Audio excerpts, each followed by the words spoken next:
Hi folks, Michael Kelsey with the Oklahoma Cattlemen's Association here for your Cowboys at the Capitol report for this midweek of April 2018. We want to focus in this session on Senate Bill 1086. That's receiving quite a bit of discussion, certainly in social media and up at the Capitol regarding funding. So we want to talk about that in this short video. There's a couple things to remember before we get into how this bill would be detrimental to Oklahoma farmers and ranchers. A couple things to remember. First is the language that Senate Bill 1086 would modify is in state statute. That language was passed by the people of Oklahoma in 2004 as a part of State Question 713. So the legislation 1086 would modify language that the people of Oklahoma passed in a general election in State Question 713. So we're asking the legislature to modify what the people have done. That's what Senate Bill 1086 would do. The second thing to remember is I've heard a lot of folks say, well, the language in 1086 exempts agriculture.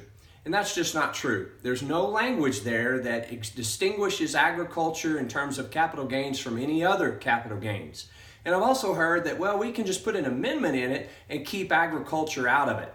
I don't believe that's true either. Number one, we've not seen any amendment language offered. And furthermore, we're concerned that an amendment would be discriminatory or an amendment that pulls out one section of folks and entity versus others would be discriminatory, and the courts would view that unconstitutional. So I just don't think it's possible to segment one entity that would pay capital gains and another that wouldn't. Just doesn't seem possible in terms of constitutionality. Now I want to talk a little bit about why Senate Bill 1086 is detrimental to Oklahoma farmers and ranchers. What I want you to do, though, is remember that most farmers and ranchers don't have a retirement account. Their retirement is held in their assets, primarily land and breeding cattle, and those are the two entities that would be affected most negatively by 1086. First, let's talk about the land. Occasionally, you'll see a farmer or rancher will need to sell their land in order for their retirement to maybe move to an assisted living home or whatever the case may be. They don't have any heirs in that case, so they'll sell that land. They've had that land for a long period of time, paid property taxes on that land for a long period of time, and so when they sell it, they purchased it at a value of X, they sell it at a value of Y, and we all know that land appreciates. The difference between X and Y is a capital gain. They'll pay a capital gains tax on that gain, just on the difference between X and Y. If 1086 goes into effect, they would also then pay an income tax on that gain, or that gain would be rolled in as ordinary income, and they'd pay an income tax on that.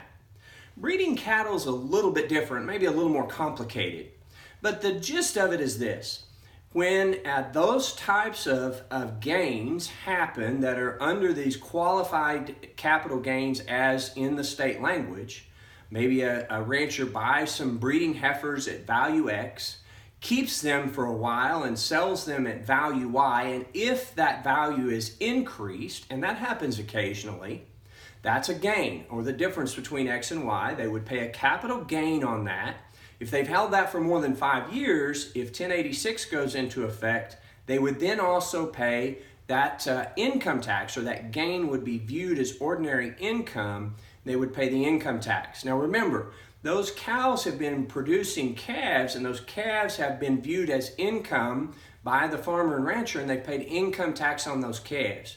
And so not only would they pay the capital gains, in this case, if 1086 goes into effect, on the cows, the difference in the value.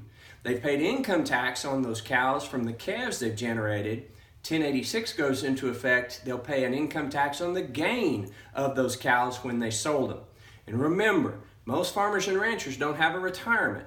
Their retirement's held up in their primary assets of land and cattle. So that's why we view 1086 as detrimental to cattlemen and ranchers across the state of Oklahoma. We want to encourage and call to action our members to call your representative, email your representative, and tell them to oppose 1086. Now I want to stop for a minute and give a message to our educator friends and our teacher friends. We so appreciate what you do. You're the champions and heroes of many of our local communities. Everything, if you will, centers around the school, especially in rural communities. We so appreciate all the time and commitment and the leadership that you give to our students, and we just want to say thank you. We also want to encourage our legislators. We know you've got a big road ahead of you to finish out this session as you figure out funding for the regular budget as well as funding for other major important areas in the state, such as corrections and higher education and roads and bridges and so forth.